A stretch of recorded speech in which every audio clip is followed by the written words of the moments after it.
السلام علیکم ورحمۃ اللہ وبرکاتہ۔ بھائیوں، بزرگوں، دوستوں، اس سے پہلے آپ کے سامنے قرآن کا چھٹا حق کا پارٹ 1 رکھا تھا، اب اس کے کنٹینیو کے اندر پارٹ 2 رکھنے کی کوشش کروں گا۔ حقیقت یہ ہے کہ ہمارے سماج کے اندر جو بے-حیائی اور برائی پھیل رہی ہے، اور جو غریبی پھیل رہی ہے، اور جو جہالت پھیل رہی ہے، ہم اس کی طرف توجہ نہیں دے رہے۔ ہم اپنی زندگی میں آپ مگن ہیں، اپنے بیوی بچوں کے اندر خوش ہے، اور حقیقت میں کچھ اور چیز ہم کر رہے ہیں جس کی وجہ سے ہمارا سماج آج اسلام دشمن بنتے جا رہا ہے، اور اس کو دور کرنے کی کوشش ہمیں کرنا لازم ہے، فرض ہے۔ اور اسی طریقے سے سماج کو تشکیل دیا جاتا ہے، سماج کو بنایا جاتا ہے، نورانی ماحول بنتا ہے۔ اب ذرا دیکھیں، میں آپ کے سامنے ایک آیت رکھنے کی کوشش کروں گا جس کے اندر اللہ تعالیٰ جو فرماتے ہیں، بڑی قیمتی چیز ہے۔ اعوذ باللہ من الشیطان الرجیم، بسم اللہ الرحمن الرحیم۔ وَإِذَا أَرَدْنَا أَن نُّهْلِكَ قَرْيَةً أَمَرْنَا مُتْرَفِيهَا فَفَسَقُوا فِيهَا فَحَقَّ عَلَيْهَا الْقَوْلُ فَدَمَّرْنَاهَا تَدْمِيرًا۔ صدق اللہ العظیم و صدق رسول کریم۔ یہ سورہ بنی اسرائیل کی آیت نمبر 16 ہے۔ ہمارا سماج برائی کی طرف کس طریقے جاتا ہے، بنیادی چیز یہاں پہ آپ کے سامنے رکھتا ہوں، ذرا غور سے سنیے۔ اس کا ترجمہ ہے، اللہ تعالیٰ فرماتے ہیں، جب کسی شہر والوں کی بدعمالیوں کی وجہ سے اس کو ہم ہلاک کرنا چاہتے ہیں تو اس کی وجہ یہ ہوتی ہے کہ اس شہر کے خوشحال لوگوں کو حکم دیتے ہیں تو وہ اس میں بدکاری شروع کر دیتے ہیں، اور اس پر عذاب کا آنا بالکل واجب ہو جاتا ہے، اور ہم اس کی اینٹ سے اینٹ بجا کر بالکل تباہ کر دیتے ہیں۔ کبھی سماج کے اندر جب بھی عذاب آتا ہے تو اس کے لیے اللہ تعالیٰ امیروں کو ڈھیل دے دیتا ہے، دولت سے نوازتا ہے، اقتدار سے نوازتا ہے، اور وہ اس میں کھلی چھوٹ کو استعمال کر کے برائی کو پھیلانا شروع کرتے ہیں، بے حیائی کو پھیلانا شروع کرتے ہیں بدعمالیوں کی وجہ سے۔ تو اللہ تعالیٰ ڈھیل دے دے کر عذاب جاتا ہے۔ اللہ کا شکر ہے، سابقہ امتوں کا ذکر ہے، اس میں امت نوح کا ذکر ہے بعد میں آیتوں میں۔ ایسا عذاب نہیں آتا ہم پر، کیوں؟ اللہ کے رسول صلی اللہ علیہ وسلم دعا کی، یا اللہ میری امت کو ہلاک مت کرنا۔ لیکن عذاب کی بہت سی شکلیں ہم پر ہے جو اس وقت موجود ہیں۔ ہم ذرا غور کر کے دیکھیں، ہمارے گھروں کے اندر بے دینی آ رہی ہے۔ بے دینی آنے کا سب سے بڑا یہ ہے کہ عذاب ہے۔ یہ قرآن سے دور ہونا، یہ عذاب ہے۔ نیکی کو نہیں پسند کرنا، یہ عذاب ہے۔ برائی کو پسند کرنا، یہ عذاب ہے۔ اور ماں باپ کی بات نہیں سننا، یہ عذاب ہے۔ عورتیں شوہر کی بات نہیں سننا، یہ عذاب ہے۔ کئی قسم کا عذاب ظاہری طور پہ ہے، جسمانی طور پر ہے، اور آدمی اور سماج کے اندر پریشانیوں کے اندر آنا اور پریشان ہو جانا، یہ سب اللہ کے عذاب کی شکلیں ہیں۔ اب ذرا غور کریں کہ کس طریقے سے جب امیر کے پاس جب دولت آتی ہے، وہ شخص امیر بن جاتا ہے، اب اس کو شیطان اس دولت کی وجہ سے گناہ کے دلدل میں پھنساتا ہے۔ چھوٹی مثال آپ کے سامنے رکھوں، امیر کے پاس دولت ہے اور لڑکی کی شادی کرتا ہے، بڑی دھوم دھام سے کرتا ہے۔ اب غریب کو للچایا جاتا ہے، اپنی سوسائٹی میں سٹیٹس بنانے کی فکر میں، اپنے پوزیشن بنانے کی فکر میں، اپنی بچی کی بھی شادی اسی طریقے سے کرتا ہے، قرض لے کر، اور شو کرتا ہے، اور غیر اسلامی کاموں کے اندر ملوث ہو جاتا ہے، اور اس طریقے سے سماج کے اندر ایک بری رسم چلنا شروع ہوتی ہے۔ پہلے زمانے میں، آج سے 30-40 سال پہلے اگر غور کر کے دیکھیں، برتھ ڈے منانے کا کوئی رواج نہیں تھا۔ آج امت کے پیسے والے لوگوں نے شروع کیا تو غریبوں نے بھی شروع کیا۔ انہوں اپنے اسٹینڈرڈ سے شروع کرے، اب غریب اپنے اسٹینڈرڈ سے کرتا ہے، اور یہ غیر اسلامی رسم آج برتھ ڈے کی آج مسلم سماج کے اندر عام ہو گئی۔ ٹی وی کا خریدنا عام ہو گیا، بیاہی کا عام ہو گیا، گانا بجانا عام ہو گیا، فیشن عام ہو گئے، رسم و رواج عام ہو گئے۔ اس لیے بھائیو، بزرگوں، دوستو، سماج پر غور کیجئے، سماج کی اصلاح کی فکر کیجئے، سماج کی تشکیل قرآن کے ذریعے سے، اللہ کے رسول کے احکام کے ذریعے سے کرنے کی کوشش کیجئے تو اسلام عملی طور پر نظر آتا ہے۔ اس کے واسطے سب سے پہلا کام یہ ہونا چاہیے کہ ہر مسجد میں اللہ کے کلام کا ترجمہ امام صاحب پڑھ کر سنائیں۔ بھائی دیوبندی نظر فکر رکھتے ہیں تو آپ اشرف علی تھانوی صاحب کی سنائیں، معارف القرآن سنائیں، مولانا تقی عثمانی صاحب کا ترجمانی سنائیں۔ اگر جماعت اسلامی کو پسند کرتے ہیں تو ترجمہ قرآن پڑھائیں۔ اگر آپ اہل سنت جماعت کے ہیں، مولانا حضرت رضا خان صاحب کا ترجمہ، صرف ترجمہ سنائیں۔ ہر مسجد کے اندر قرآن کا ترجمہ سنایا جائے۔ کہ قرآن کے اندر کیا ہے، تفسیر کی بات نہیں کر رہا ہوں، ترجمہ سنائیے تو تاکہ تھوڑی بات سمجھ میں آتی ہے۔ اور اسی طریقے سے ہماری مسجدوں کے اندر سسٹم نہیں ہے کہ خواتین کو جمعے کے دن بلایا جائے، نماز کو بلایا جائے۔ اسی لیے کیا کیجئے کہ اپنے محلے کی مسجد میں ہفتے میں ایک دن تو اتوار کا دن ہو، تاکہ گھر کے اندر مرد حضرات رہ جائے، بچوں کو لے کر رہیں، خواتین کو سب کو مسجد میں بلائیں اور اسلام کی بات سکھائیں، اسلام کے وہ نظام کو بتائیں جو معاشی نظام ہے، آئلی نظام ہے، سیاسی نظام ہے، معاشی نظام ہے، یہ سب سسٹم بتائیں تاکہ انہوں اسلام کے اندر کیا ہے اس کو بات سمجھ میں آئے، غیروں کے نظام سے وہ سیکھ نہ پائے اور غیروں کے نظام کی طرف وہ متوجہ نہ ہو۔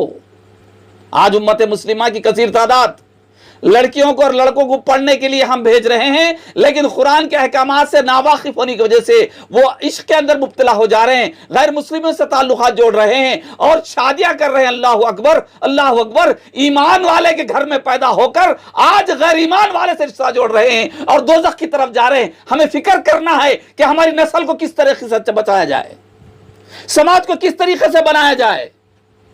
ماں اور بہنوں، بزرگوں، دوستو، ذرا غور کرو، آج ہمارے سامنے نیک اور دیندار کا ماحول بدل دیا گیا ہے، معنی بدل دیے گئے ہیں۔ میرا کردار یہ ہے، میں نماز پڑھتا ہوں، میں ظاہر اعتبار سے کپڑے بڑے پہن لیتا ہوں، داڑھی رکھتا ہوں، سر پہ ٹوپی رکھتا ہوں، ایسا دکھتا ہوں کہ ایک نیک شخص ہے۔ یہ نیک شخص نہیں ہے بھائی، اس کے سامنے پوری برائی پھیل رہی ہے، مگر پڑوس سے نہیں پوچھا بھائی آپ کیا کرتے ہو، آپ کے بچے کیا پڑھتے ہیں، آپ کی کمائی کا کیا معاملہ ہے، آپ کس طریقے سے زندگی گزارتے ہیں۔ یہ نہ کرنے کی وجہ سے آج ہمارے میں ایک دوسرے سے تعلقات نہیں ہیں۔ بھائی بزرگ دوستو، معاشی اعتبار سے بھی ہم مجبور ہوتے جا رہے ہیں، دن بدن غریب ہوتے جا رہے ہیں۔ مسجد کو مرکز بنائیے اور مسجد کے حلقے کے لوگوں کے اندر لسٹ بنائیے، کتنے خواتین بیوہ ہیں، کتنے بچے یتیم ہیں، کتنے بچے پڑھنے کے قابل ہیں، اور ان تک کام کیجئے، ان کو پہنچائیے۔ اللہ جو آپ کو دیا ہے، مجھے دیا ہے، آپ اور میں مل کر کام کریں کہ ان کو اس طرف آگے بڑھائیں تاکہ معاشرے کے اندر وہ بھی سر اٹھانے کے قابل ہو اور عقل حلال کمانے کی کوشش کرے۔ اگر ایسا نہ کریں گے، غربت کی وجہ سے خواتین گناہ کے دلدل میں پڑ جائیں گے، بچے چور بن جائیں گے، اچکے بن جائیں گے، ڈاکو بن جائیں گے اور سماج کے اندر ایک وہ بوجھ بن جائیں گے اور اسلام کو بدنام کرنے کا ذریعہ بن جائے گا۔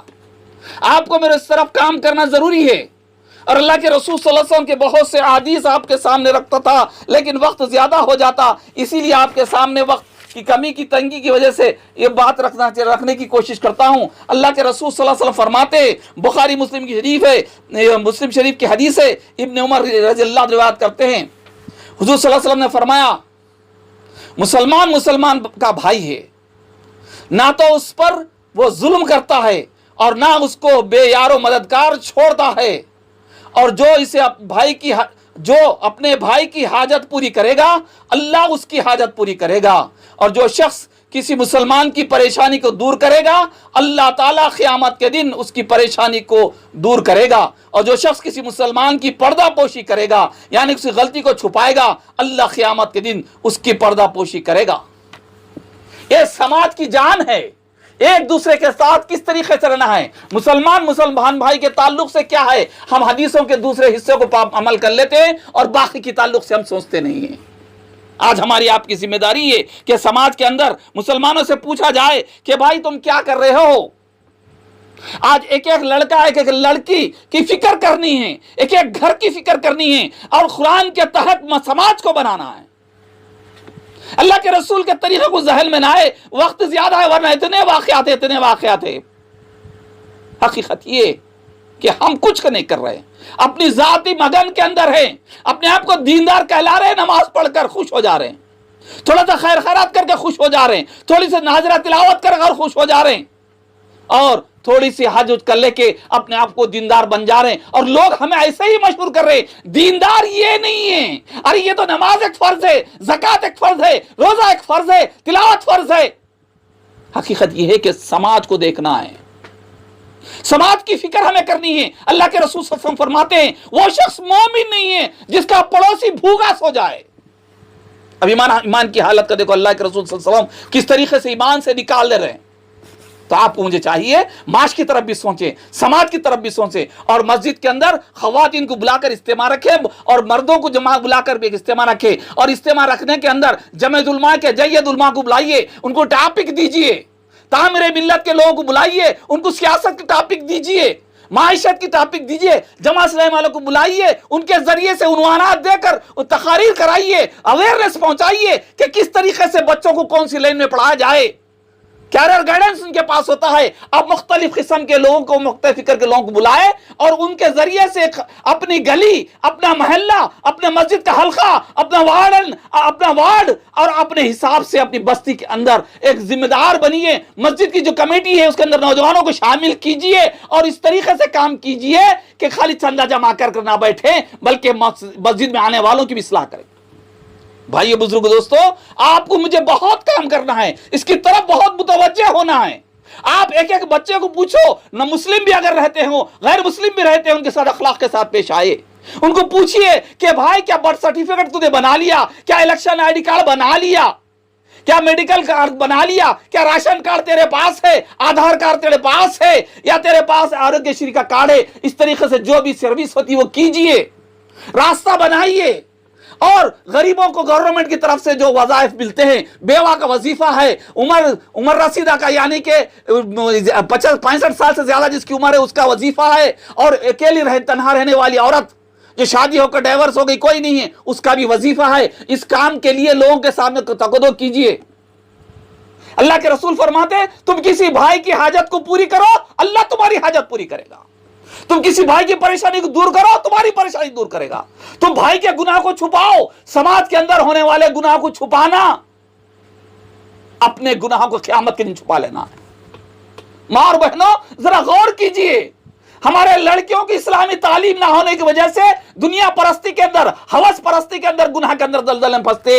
لڑکے بھی اسی طریقے سے پھنس جا رہے ہیں. آپ کو مجھے چاہیے کہ سماج کی تشکیل کے لیے ضروری ہے کہ آپ میں اس طرف سوچیں اور غور کریں. میں آپ کو وہ واقعہ رکھ دوں, بیہقی کی حدیث میں ملتا ہے. غالباً یہ بہت سے علماء کرام تقاریر میں کہتے ہیں اللہ تعالیٰ عذاب نازل فرمانے کے لیے فرشتوں کو نہ بھیجتا ہے, جاؤ فلاں بستی کو ہلاک کر دو, برباد کر دو, اٹھا کے پٹک دو. فرشتے جاتے ہیں, وہاں دیکھتے ہیں ایک شخص بیٹھا ہوا ہے, اللہ کے ذکر میں ہے, اللہ کی یاد میں ہے, وہ پلک جھپکنے میں بھی گناہ نہیں کرتا, نافرمانی نہیں کرتا. تو اللہ سے جا کہتے ہیں اللہ وہاں پر ایک بندہ نیک بندہ ہے اور ایسا ہے وہ پلک جھپکنے کا بھی موقع کے اندر نافرمانی نہیں کرتا, کیا پٹکے؟ تو اللہ تعالیٰ فرماتا ہے پہلے اسے پٹکو, اس کے اوپر آبادی کو پٹکو. اس لیے کہ سماج میں برائی پھیل رہی تھی, گناہ پھیل رہے تھے, شرک پھیل رہا تھا, بدعت پھیل رہی تھی, بے-حیائی پھیل رہی تھی. اس کے پیشانی پہ ذرا بل نہیں آیا. ہائے انسان, ہائے مسلمان, ہائے لوگوں کی حالت کیا ہے, اللہ کی نافرمانی کرتے اس کے دل پہ پیشانی پہ بل تک نہیں آیا, اس کو فکر تک نہیں ہے, وہ ذاتی عبادت کے اندر مگن رہ گیا. اللہ تعالیٰ اس کی عبادت کو تہس نہس کر کے اس کو بھی عذاب کے اندر شامل فرما دیا. بھائیو ان پلک جھپکنے کا بھی نافرمانی نہیں کر رہا تھا. آج ہماری دینداری, آج ہماری نمازیں, آج ہماری عبادتیں, ہمارے روزے, ارے پلک جھپکنے کے اندر تو ہم گناہ کر بیٹھتے ہیں. اللہ کا عذاب اگر نہ آئے تو اور کیا آتا, ہم عذاب کے اندر ہے. یہ سمجھیے ہم عذاب کے اندر ہی ہے. سماج بنائیے, قرآن کا جو حق ہے, چھٹا حق سماج کی تشکیل, غریبوں کی مدد, بیواؤں کا خیال, یتیموں کی فکر, مسافروں کا حال, آپ کو مجھے جاننا ہے اور آپ کو مجھے اس طرف کام کرنا ہے. ہر مسجد کا حلقہ کام کرنے کے لیے کوشش کیجئے. انشاءاللہ دیکھیے کس طریقے سے اللہ تعالیٰ ہماری مدد کرتا ہے, کس طریقے سے ہمارے سماج میں نورانی ماحول پیدا ہوتا ہے, اللہ کے حکومت کے عمل چلتا ہے, اللہ کے رسول صلی اللہ علیہ وسلم کے نورانی سنتیں زندہ ہوتی ہیں, تاجدار مدینہ کے سنتیں زندہ ہوتی ہیں. مساجد کو مرکز بنائیے اور اس مرکز سے مسلمان نوجوانوں کی اصلاح کیجئے, دنیاوی اصلاح کیجئے, معاشی اصلاح کیجئے, ہر قسم کی اصلاح کیجئے. تو مسجد کی کمیٹی کل قیامت ان کو اجر پائے گی. ورنہ چندہ جمع کر کے امام صاحب کو اور مؤذن صاحب کو اور صفائی اور کرنٹ بل کر ادا کر کے یہ خوش ہوتے میں نیک کرتا ہوں. ارے بھائی یہ پہلو ہے ایک طرف کا, دوسرا پہلو سب سے بڑا پہلو ہے سماج کی اصلاح. مسجد ضرورت ہے کہ سماج کی اصلاح کرے. اللہ کے رسول صلی اللہ علیہ وسلم مسجد نبوی بنائے تو سماج کی تشکیل کا مرکز بنائے.